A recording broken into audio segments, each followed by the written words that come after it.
Hi again, and welcome to your next lecture in the series, week 3. And this week we are talking about perception. So I think this will prove to be a very interesting week. Lots of information and lots of insight as far as how perception affects communication and interactions with others. So I hope that you enjoy it and that you learn from it. So let's go ahead and begin. Thank you for your posts. I really have enjoyed reading them, and I will be sending out a clarification email of what I expect for each week. I think there might have been a little bit of misunderstanding or confusion about what needs to be done each and every week, so I'm going to be sending out an email tomorrow, so just keep your eyes out for that. This is Sunday night, so Monday you should get an email from me, and that'll hope to clarify exactly what you need to do for each week. So, perception. This week, as part of your reflection post, I would like you to virtually exchange 2 items from your purse, your wallet, your backpack.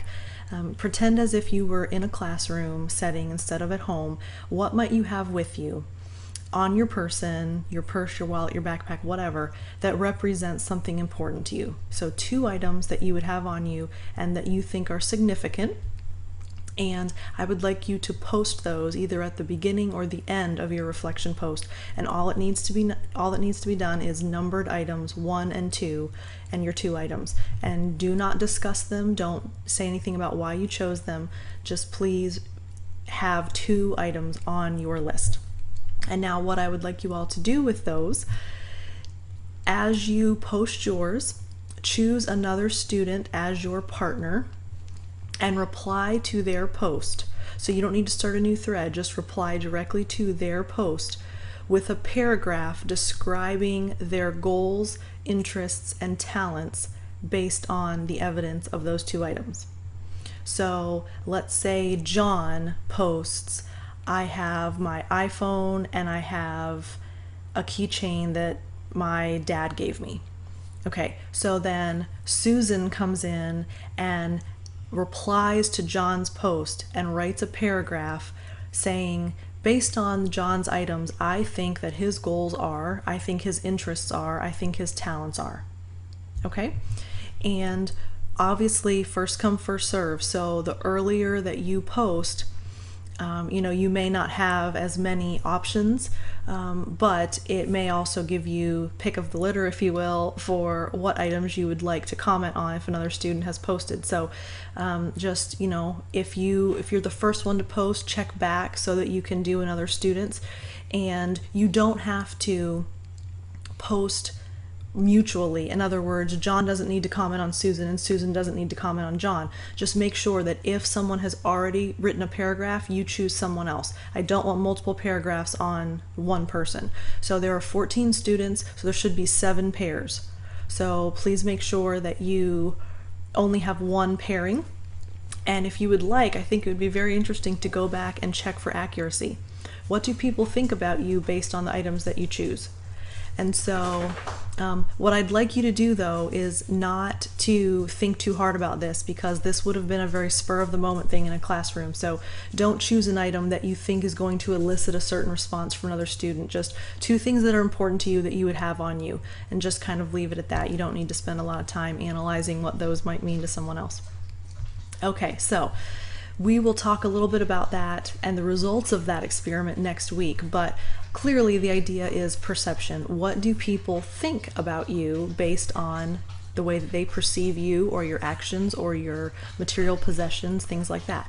So the actual definition of perception is the process of experiencing your world and making sense of what you experience. So it's twofold. You not only experience what's going on around you, you take in information and you're making sense of it. So you're kind of looking at things from an objective perspective and then making sense out of it, which is more subjective, because that's based on your own personal thoughts and beliefs and experiences.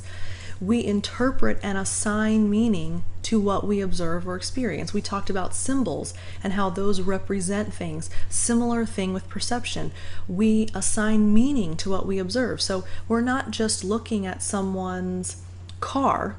We are making sense of that, we're interpreting that, and we're assigning meaning. If we see someone with a beat up jalopy, sorry, maybe that's a southern word, maybe some of you don't know that word, a piece of crap car, you assign a certain meaning, or that, maybe they don't have money, or they don't care about their vehicle, or they don't take care of their vehicle. They weren't taught as a child that, your vehicle is important. If you see someone with a BMW or a Lincoln or a Mercedes or whatever you happen to think is a nice car, we obviously are going to interpret and assign meaning differently to that. So, wow, that person has a lot of money, or that person's in a lot of debt, or whatever you happen to assign to expensive cars. Now, with people, we tend to make inferences about their motives, their personality, and other traits based on physical qualities and behaviors. So let's kind of look at those, because there's a lot in that. With people, so we perceive things all day long. We perceive objects, we perceive things, we perceive experiences, but specifically with people, getting back to our communication roots, we tend to make inferences about their motives. So we watch someone act a certain way or say a certain thing, and we assign what is their motivation for doing that or for acting that way. We make inferences about their personality. I think that that person is friendly based on this experience. And then other traits based on physical qualities and behaviors. And the physical qualities is interesting because, to some degree, we don't have a lot of control over our physical qualities. I mean, yes, we control what we wear and, how much we make ourselves up every day, things like that. But there are certain things about us that really can't be changed. We're either short or we're tall, or we're, muscular, or we're skinny, or whatever. So people infer things about us that really sometimes we have no control over. It's just truly based on our physical qualities. But then the behavioral side of it is certainly something that we do have control over. So it's not all lost, but that's interesting that sometimes perception can, be inaccurate or accurate, but a lot of times we don't have a lot of control over that. Okay, so interpersonal, remember we've talked about the definition of that, between two people, often referred to as a dyad. So interpersonal perception, the process of selecting, organizing, and interpreting your observations about other people. And remember, we've talked about the communication process. We select, organize, and interpret in communication. So this now is taking it to a second level of perceiving what all of that means. So let's talk about them specifically. Selecting. You can only attend to a limited number of sensations at a time. So we have our 5 senses, but we would be overwhelmed if we tried to pay attention to every sense all at the same time. So we only pay attention to specific sensations. So that in turn means that our selectivity may make us miss what's important. So if we are focusing on what someone looks like, we may miss what they're saying to us, or what, another sensation that could be important, we may miss that. So how do we decide? That's something that we have to kind of learn and process. How do we decide what we pay attention to and what is more important than another sensation for selecting perception?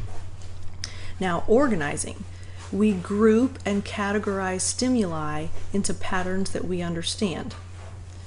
And that makes sense. We want to have clear, concise understanding of things. So we will chunk things together and lump things together so that we are familiar with them. And on page 73 in the book, you will see some examples of how this works. We sometimes even superimpose a familiar structure when it's not even truly there. And so I encourage you to look at page 73 if you haven't already. Very interesting how our mind will fill in missing information for us because we're trying to organize based on previous understanding and knowledge. And then we interpret. So we select first, we organize it, then we interpret. We're attaching meaning to stimuli. So our senses, we have sight, hearing, taste, smell, and touch. So often, like I said, we can only attend to a certain number of senses. What's interesting is this interpreting helps us make sense of verbal and nonverbal cues. And we'll talk a lot about nonverbal cues in a few weeks, but so much of communication, we often think of that as verbal. but in reality, nonverbal is far more important than verbal, and we will talk a lot about that. So when we're interpreting, we're trying to make sense out of things, but it's based on socializing and our own experiences. An example I like to use, because I kind of like to see things visually, I like to envision someone in the kitchen. And if you're making a really fancy dish or a complicated dish, someone who does not cook, has never been in the kitchen, has never used lots of ingredients to create a recipe, can go into a kitchen and see all of the ingredients. They can hear the blender or the oven on or whatever. They can taste all of the things there. They can smell all the aromas. They can touch all the different ingredients. But if they don't understand the meaning to all of those things, if they've never experienced creating a dish and the process of that, then they're looking at individual stimuli and not seeing the bigger picture. So their interpretation is very different. Now a chef goes in and all of those things mean so many different things, and it's a bigger picture. And so, you're looking at them and then you can envision how they're going to be together, and you're touching them and smelling them, and it's all part of your process of creating something. And so your experience is very, very different. So as you can see, perception can change greatly based on individuals, based on experiences, based on, everything that you have learned as you've gone through your life. So when we perceive, how much we notice about someone is based on our level of interest and our need. And we talked earlier on about communication. We want to have our goals met and our needs satisfied. So again, when we talk about perception, a little bit self-driven based on our level of interest and need. So if we are very passive, our senses are just in operation. So we don't necessarily have a high level of interest, we don't have a high level of need in the interaction, so we're going to be pretty passive with our perception. Our senses are working because they always do, and that's pretty much where it ends.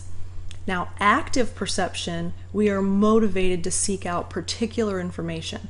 So if we are working to figure out someone, or we're just getting to know someone, or we are sizing someone up, for example, we're being very active in our perception, and we're intentionally trying to get information from our senses. So it's a much more active role, a very purposeful role in noticing things, because our level of need and our interest is higher. And how does that work? Our perception involves three processes. We form impressions of others based on our interaction. We talked about, do you have a second chance to make a first impression? We form an impression of others. That's based on perception. Then we apply theories to describe people. So that's when we kind of overarchingly assign things to people. So,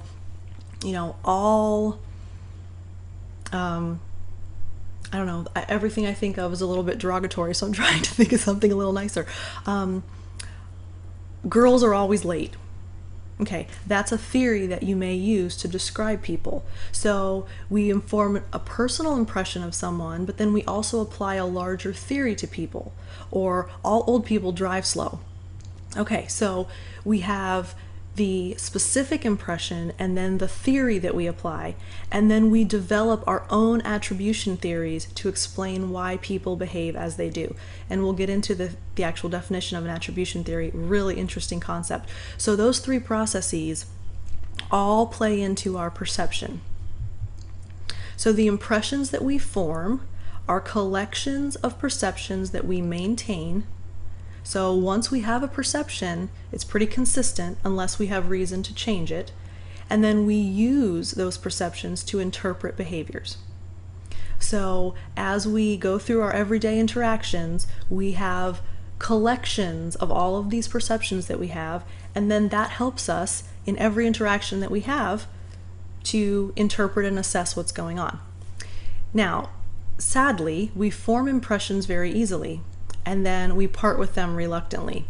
So that's why I say we maintain them and use them, because it's very difficult to eliminate those impressions once they're there. And we actually have to be shown that there's a reason to part with them before we will do so. So primacy effect plays into our impressions. it's the